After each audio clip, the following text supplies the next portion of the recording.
Hello. आ- मैं मंजू गुप्ता। आज मैं थर्ड क्लास की हिंदी पढ़ा रही हूँ। हिंदी सेकंड। हिंदी की किताब का नाम है हिंदी निहारिका। इसका पहला चैप्टर मैंने पढ़ाया और उसको कंप्लीट करवाया था, लिखा करके भी, समझा करके भी। जो हमारी पहली कविता थी, हम गढ़ते हैं अपनी तकदीर। आज हम दूसरे चैप्टर पे आते हैं, दूसरे लेसन पे, लालच का फल। वैसे तो अगर इस पाठ को पढ़ेंगे तो बहुत समय लगेगा।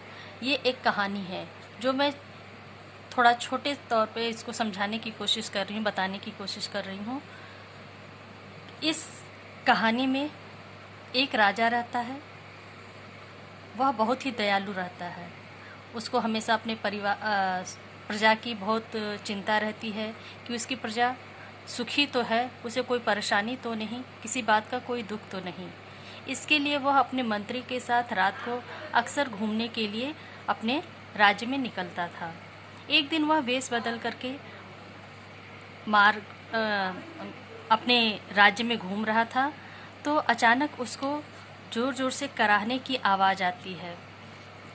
वह मंत्री के साथ उस आवाज़ की ओर जाता है तो देखता है कि एक घर के अंदर एक आदमी लेटा हुआ है और वह बहुत ही कराह रहा है, दर्द से कराह रहा है। और उसके पास उसकी एक बेटी होती है जो उसके सिरहाने बैठी रो रही होती है। राजा उस घर के अंदर जाता है और लड़की से पूछता है कि क्या बात है, तुम क्यों रो रही हो। तो वह लड़की कहती है कि यह जो लेटी हुए हैं वह मेरे पिता हैं। वह लकड़ियां काटने का काम करते हैं। यह बीमार हो गए हैं और ये 3-4 दिन से कुछ काम नहीं किए हैं, और जिसकी वजह से इनके पास ना तो खाने के लिए पैसे हैं, और यह बीमार हैं और इलाज भी नहीं करा पा रहे हैं। यह सुनकर राजा बहुत दुखी होता है। वह मंत्री से सलाह करके उसको कुछ पैसे देता है और कहता है कि इससे तुम अपने खाने पीने का कुछ सामान खरीद लो और अपने पिता का इलाज भी करा लो। यह कहकर मंत्री के साथ राजा चला जाता है और जब घर से उसके बाहर निकलता है तो मंत्री से बात करते हुए जाता है कि हम कल फिर इस लड़की के घर आएंगे रात में घूमते हुए, और इसको कुछ पैसे सोने की मुहरें दे देंगे जिससे इसकी गरीबी दर्द जो भी है वह दूर हो जाएगा।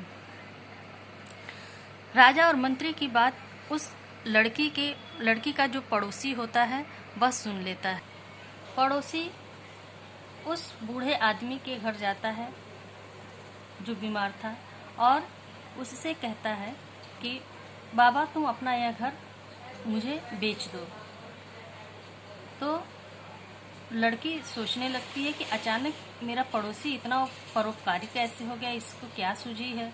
उसे कुछ शक सा होता है। वह उसे कहती है कि नहीं, मैं नहीं बेचूंगी। तो वह उस घर की कीमत, उसके झोपड़ी की जो कीमत थी उसको थोड़ा और बढ़ा देता है। पहले वह 1,000 बोला था, फिर 2,000 की बात करने लगा। लड़की बहुत ही होशियार थी, उसको समझ में आ गया कि ज़रूर दाल में कुछ काला है। तो उसने कहा नहीं, 2,000 तो बहुत कम है। फिर वह पड़ोसी जो था वह 5,000 देने की बात करता है। लड़की सोचते सोचते राजी हो जाती है और वह मकान बिक जाता, उस मकान 5,000 रुपये में उसका सौदा पक्का हो जाता है।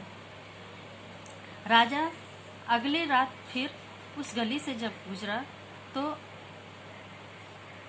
राजा ने अपने मंत्री से कहा कि तुम मोहरों वाली थैली, सोने की मोहरों वाली थैली लाए हो ना। तो मंत्री ने कहा कि नहीं महाराज, उस बूढ़े आदमी का तो मैंने इंतज़ाम कर दिया, उसको सुबह ही मैंने 5,000 रुपये दिलवा दिए हैं। यह सुनकर पड़ोसी बड़ा ही आश्चर्यचकित हो जाता है कि और बहुत ही दुखी भी होता है और अपना सिर पीटने लगता है। तो यह थी कहानी कि राजा अपने राज्य में किस प्रकार से सुख शांति लाने के लिए कोशिश करता है। यहाँ छोटी बच्ची है जो बहुत ही होशियार होती है। वह राजा और मंत्री को पहले ही यह बात पड़ोसी वाली बता देती है, जिससे पड़ोसी का लालच विफल हो जाता है। अब इसके बाद हम आगे बढ़ते हैं।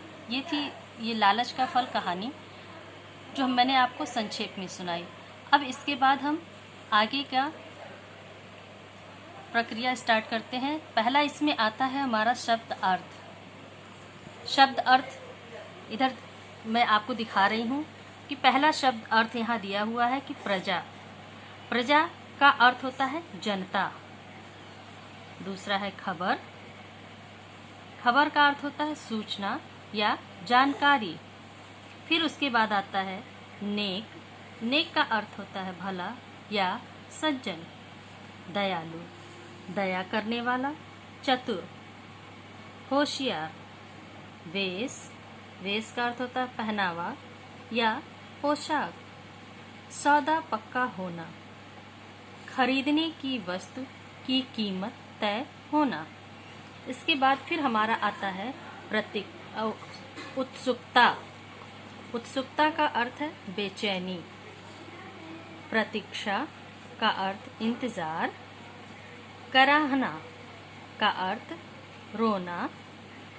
प्रवेश, भीतर जाना। गुप्तचर, जासूस। निर्वाह, गुजारा। सिर पटकना, पछतावा। इसके बाद कुछ और भी शब्द दिए गए हैं नीचे जो शब्दार्थ नहीं है, लेकिन कुछ शब्द ऐसे भी होते हैं जिनको हम दो तरह से लिखते हैं। जैसे यहाँ पे दिया है उत्तर, उसको इस तरह से भी आधे त को एक पाई के द्वारा यहाँ पे दिखाया गया है। दूसरा है दुख, जो विसर्ग से है। अगर विसर्ग हटा करके इधर हम दुख लिखते हैं तब भी वह हमारा गलत नहीं होगा। इसके बाद इधर आता है अंदर। अंदर में यहाँ पे हम देखते हैं न को हम अनुस्वार के रूप में ऊपर डाल रखे हैं। अगर अनुस्वार हटा करके हम आधा न के साथ इसको लिखेंगे तो भी हमारा अंदर ही पढ़ा जाएगा, वह गलत नहीं होगा। अब है मंत्री। मंत्री को हम अनुस्वार में भी लिख सकते हैं और न के आधा न के द्वारा भी लिख सकते हैं। आज मैं क्लास 3 की हिंदी सेकेंड लेसन 2 का प्रश्न उत्तर करा रही हूँ। पाठ का नाम है लालच का फल। पहला प्रश्न इसमें आता है, राजा और मंत्री अपना वेश बदलकर क्यों घूमते थे? उत्तर में हम लिखेंगे, राजा और मंत्री अपना वेश बदलकर घूमते हुए यह जानने का प्रयत्न करते थे कि उनके राज्य में लोग कैसा जीवन बिता रहे हैं। दूसरा प्रश्न हमारा है, राजा को हमेशा किस बात की चिंता रहती थी? उत्तर में हम लिखेंगे, राजा को हमेशा अपनी प्रजा के सुख दुख की चिंता रहती थी। तीसरा प्रश्न, मंत्री ने राजा को बूढ़े और उसकी पुत्री की सहायता करने का क्या उपाय बताया? उत्तर में हम लिखते हैं, मंत्री ने राजा को उपाय बताते हुए कहा कि कल रात को हम सोने की मोहरों से भरी थैली को बूढ़े के घर की खिड़की से गिरा देंगे, जिससे उसका दुख दूर हो जाएगा। राजा और मंत्री की बात सुनकर पड़ोसी पर उसका क्या प्रभाव पड़ा? उत्तर लिखते हैं, राजा और मंत्री की बात सुनकर पड़ोसी के मन में लालच आ गया। पांचवा प्रश्न, झोपड़ी का सौदा कितने रुपए में पक्का हुआ? उत्तर है, झोपड़ी का सौदा 5000 रुपये में पक्का हुआ। यहाँ तक हमारा प्रश्नोत्तर पूरा हो जाता है। उसके बाद हम किसने किससे कहा प्रश्न का उत्तर लिखेंगे, जिसमें से क यानी पहला प्रश्न हमारा है, तुम क्यों रो रही हो, तुम्हें क्या कष्ट है? इस वाक्य में यह बात किसने कहा था और किससे कहा था ये हमें बताना है। तो इस वाक्य में यह बात राजा ने कहा था और किससे कहा? लड़की से। ख, घर में न तो खाने की रोटी है और न इनके इलाज के लिए पैसे। यह वाक्य किसने कहा और किससे कहा? लड़की ने कहा और किससे कहा? राजा से कहा। अगला प्रश्न है, बाबा क्या अपना यह घर मुझे बेचोगे? मैं तुम्हें 1,000 रुपए दूंगा। इस वाक्य में यह बात किसने कहा? पड़ोसी ने। किससे कहा? बूढ़े आदमी से।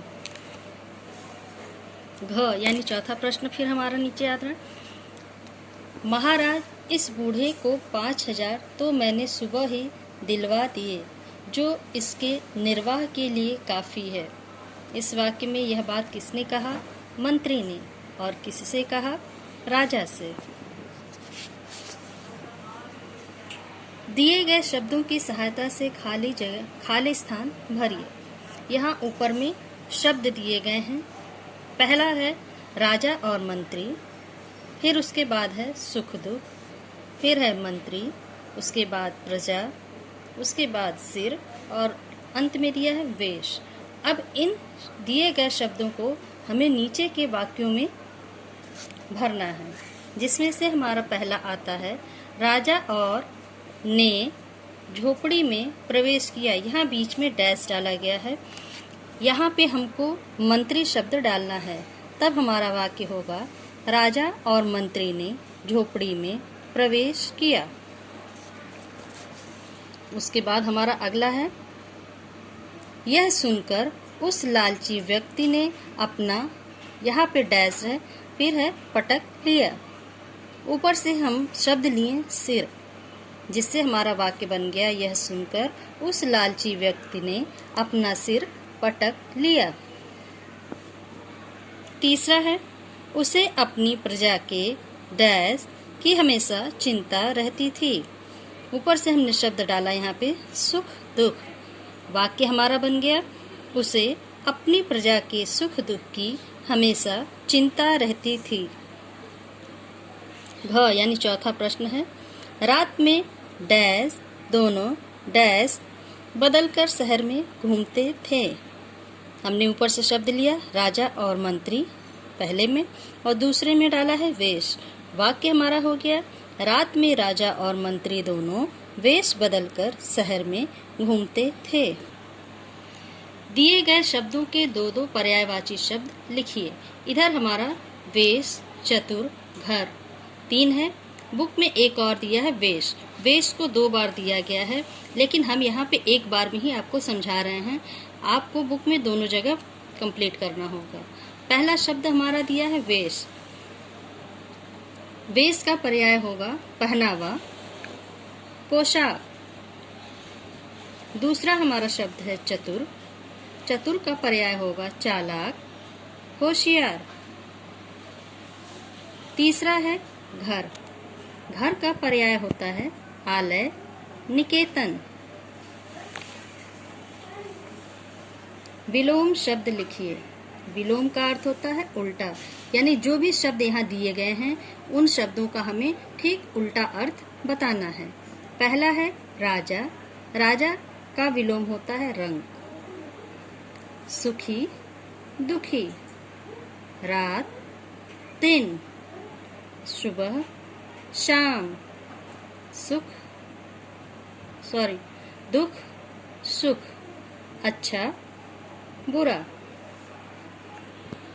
निम्न शब्दों के बहुवचन लिखिए। यहाँ हमको एक वचन में शब्द दिए गए हैं, इनका बहुवचन बताना है हमें। पहला है व्यक्ति, व्यक्तियों। रोटी, रोटियां। गुप्तचर, गुप्तचरों। गाली, गालियां। कीमत, कीमतें। लकड़ी, लकड़ियां।